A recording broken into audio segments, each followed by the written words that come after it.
नेह निधान सुजान समीप तऊँ सींचती ही हियरा सियराई। सोई कियों कीधों अब और भई दई हेरती ही मति जाति हिराई।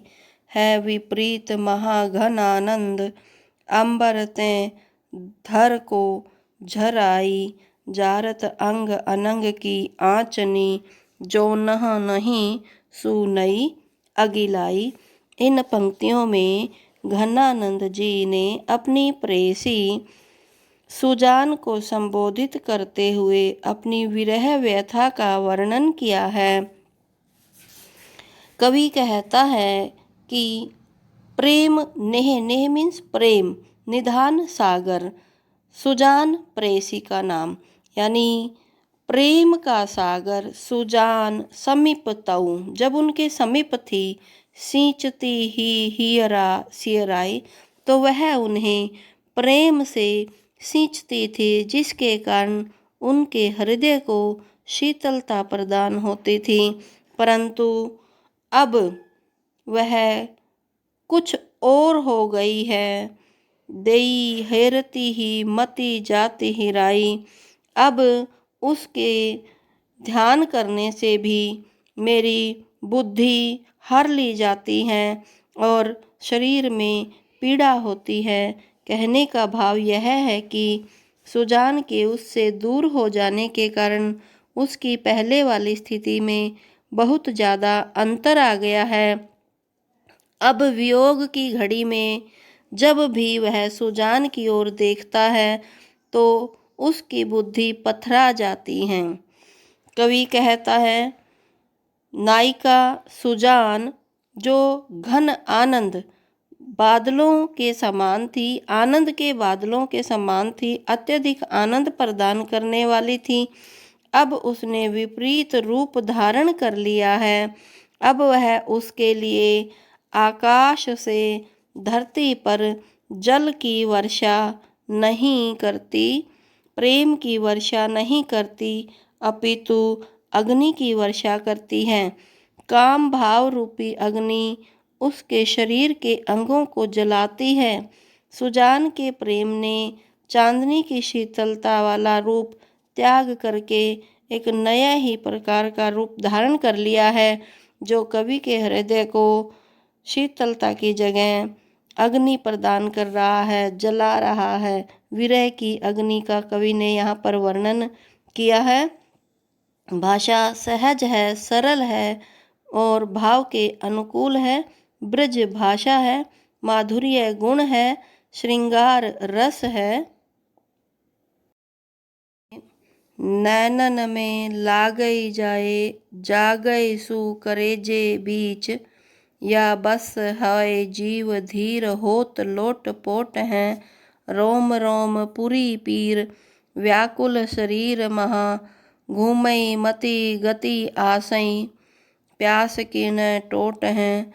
चलत सजीवन सुजान दृग हाथन ते। प्यारी अनियारी रुचि रखवारी ओट हैं।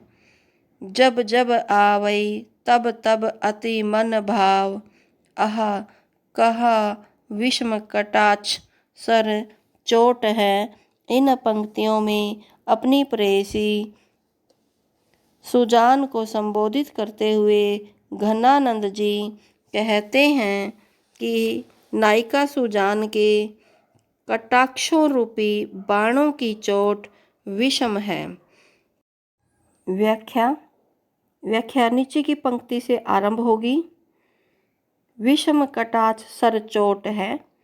नायिका की जो नेत्र रूपी कटाक्ष हैं वो बाणों की जैसी विषम चोट करते हैं। जब भी यह चोट किसी व्यक्ति को लगती है, नीचे से दूसरी पंक्ति, जब जब आवई, जब जब किसी भी व्यक्ति को ये कटाक्ष रूपी बाणों की चोट लगती है तब तब अति मन भाव, यानी मन को भाती है, बहुत अच्छी लगती है। परंतु जब इसकी चोट को महसूस करता हुआ वह व्यक्ति जागता है तब वह उसके हृदय को घायल कर देती है और वह अपना समस्त धैर्य खो बैठता है। उसके शरीर के ऊपर की पंक्ति से उसके शरीर के रोम रोम में उस चोट से पीड़ा होने लगती है और वह व्याकुल हो जाता है। उसकी बुद्धि और चाल किसी अनजान आशा में भटकने लगती हैं। उसके हृदय में प्रेम को पाने की प्यास ज़्यादा बढ़ जाती है। कवि कहता है कि उसे जीवन प्रदान करने वाली नायिका सुजान उसकी आँखों रूपी हाथ दृग हाथन आँखों रूपी हाथों से जब ये कटाक्ष रूपी बाण चलते हैं तब व्यक्ति का प्रिय अद्भुत संयम भी, जो व्यक्ति की ऐसे कटाक्ष रूपी बाणों से रक्षा करता है, वह कहीं जाकर छिप जाता है। कहने का अर्थ है नायिका सुजान द्वारा अपनी आँखों से किए जाने वाले कटाक्ष बड़े प्रभावशाली हैं। इन कटाक्षों से उत्पन्न चोट व्यक्ति को व्याकुल कर देती है। संयमशील व्यक्ति भी इन कटाक्षों से अपने को नहीं बचा पाता है।